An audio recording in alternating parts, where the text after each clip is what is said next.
नमस्ते बच्चों। आज हम लोग एक कविता पढ़ने जा रहे हैं जिसका शीर्षक है इसी जगाओ। यह कविता भवानी प्रसाद मिश्र के द्वारा लिखी गई है। यह एक आह्वान गीत है जिसमें कवि ने समय के महत्व पर प्रकाश डाला है। तो सबसे पहले हम लोग भवानी प्रसाद मिश्र जी के विषय में थोड़ी सी जानकारी प्राप्त कर लें। भवानी प्रसाद मिश्र जी का जन्म 28 मार्च 1913 ईस्वी को मध्य प्रदेश के होशंगाबाद जिले के टिमरिया नामक गांव में हुआ था। उन्होंने बीए तक की पढ़ाई की। 1942 में भारत छोड़ो आंदोलन शुरू हुआ तो इस आंदोलन में उन्होंने भाग लिया, जिसके कारण उन्हें 3 वर्ष तक का जेल भी काटना पड़ा। वे गांधी जी से विशेष प्रभावित थे।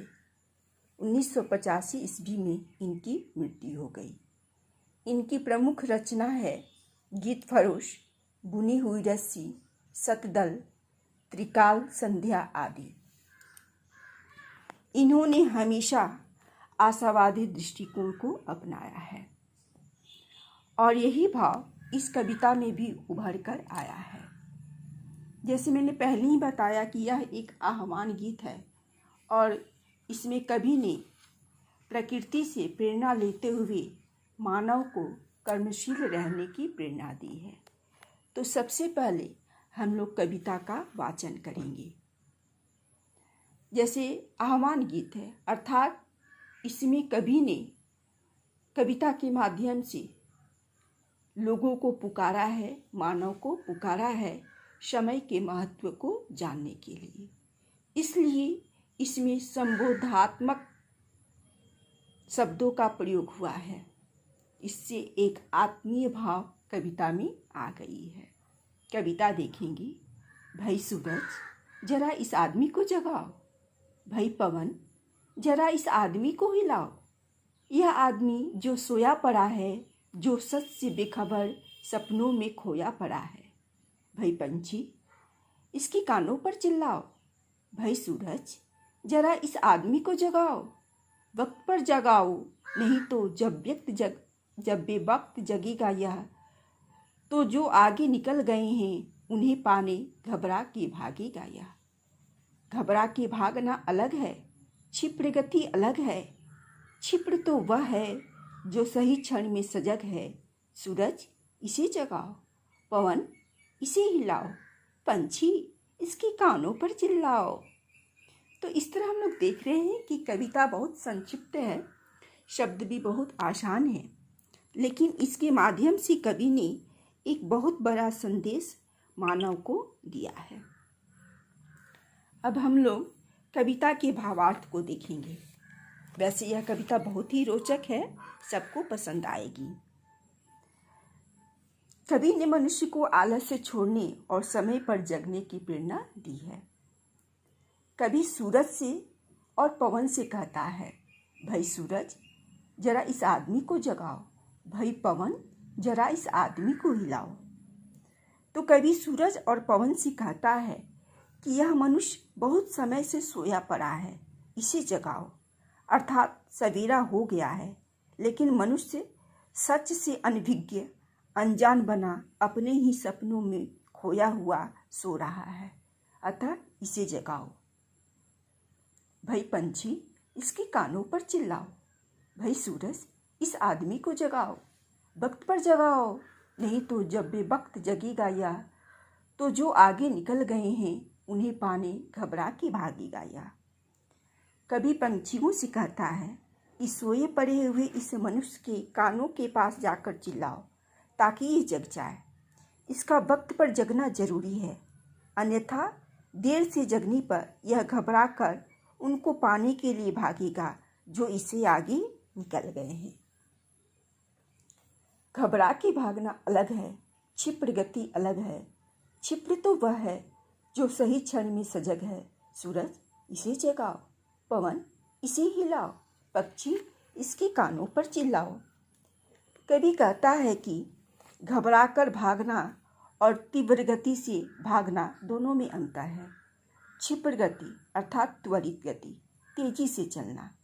इसमें मनुष्य समय का ध्यान रखते हुए सजगता के साथ भागता है, जबकि घबराहट में वह भूले कर बैठता है। इसलिए अरे सूरज, इसे जगा दो, पवन झकझोर दो, पक्षी इसकी कानों के पास चिल्लाओ, ताकि समय रहते हुए जग जाए। इस तरह कवि ने यहाँ समय के महत्व को हमारे सामने रखा है। सूरज समय से निकलता है, पवन निरंतर गतिशील है, पक्षी समय पर जगते हैं। इसलिए कवि इनसे प्रेरणा लेने के लिए कहता है। कवि कहता है कि सूरज जिंदगी देने वाला है, प्राणवान है, कर्मशील बनाए रखता है। जीवन को सुचारू रूप से चलाने के लिए दूसरा तत्व हवा है। प्रकृति को जीवंत बनाने का तीसरा महत्वपूर्ण तत्व पक्षियों का कलरव है। इसलिए कवि इन तीनों तत्वों को संबोधित किया है और कवि कहता है कि हमें इनसे प्रेरणा लेना है। यानी ये प्राकृतिक तत्व जो हैं हमें प्रेरणा दे सकते हैं। कवि सूरज से ऐसे व्यक्ति को उठाने के लिए कहता है और उसे कार्यशीलता की गर्मी भरने के लिए कहता है, जो सपनों में खोया पड़ा है। वह वक्त को ठीक से पहचान नहीं पा रहा है। वह वक्त को ठीक से पहचान सके, समय के साथ कदम से कदम मिलाकर चल सके और अपने लक्ष्य को पहचान सके। इसलिए कवि उसे जगाने के लिए कहता है। कवि केवल उसे जगाने भर की बात नहीं कहता, बल्कि समय पर जगाने की बात कहता है। अगर वह समय पर नहीं जगेगा तो इसके साथ चलने वाले दूसरे लोग तरक्की कर जाएंगे और यह बैठा ही रह जाएगा। इसलिए कवि अपनी बात को और स्पष्ट करते हुए कहता है कि इसे समय पर जगाओ। कवि कहता है कि घबराकर भागना और तेज गति से चलना दोनों में अंतर है। तेज गति का अर्थ सही समय पर सजग रहना है। सही समय पर सजग रहकर ही मानव अपने लक्ष्य को प्राप्त कर सकता है। इसलिए कवि प्रकृति के इन महत्वपूर्ण तत्वों से आग्रह करता है कि मानव को समय रहते सचेत कर दे, ताकि वह अपने लक्ष्य को प्राप्त कर सके। इस तरह कविता बहुत ही संक्षिप्त है और बहुत ही रोचक है। खासकर विद्यार्थी जीवन में समय का विशेष महत्व है। समय का पालन करके ही व्यक्ति सफलता को प्राप्त कर सकता है। इसलिए कवि मानव को जगाने के लिए कहता है, और सिर्फ जगाने भर के लिए नहीं, बल्कि समय पर जगाने के लिए कहता है, ताकि वक्त रहते वह अपने कर्तव्य और लक्ष्य को पहचान ले और उन्हें निश्चित कर ले, ताकि उसे पाने का प्रयास आरंभ हो जाए और उसे सफलता मिले। इस तरह कविता बहुत ही सारगर्भित है।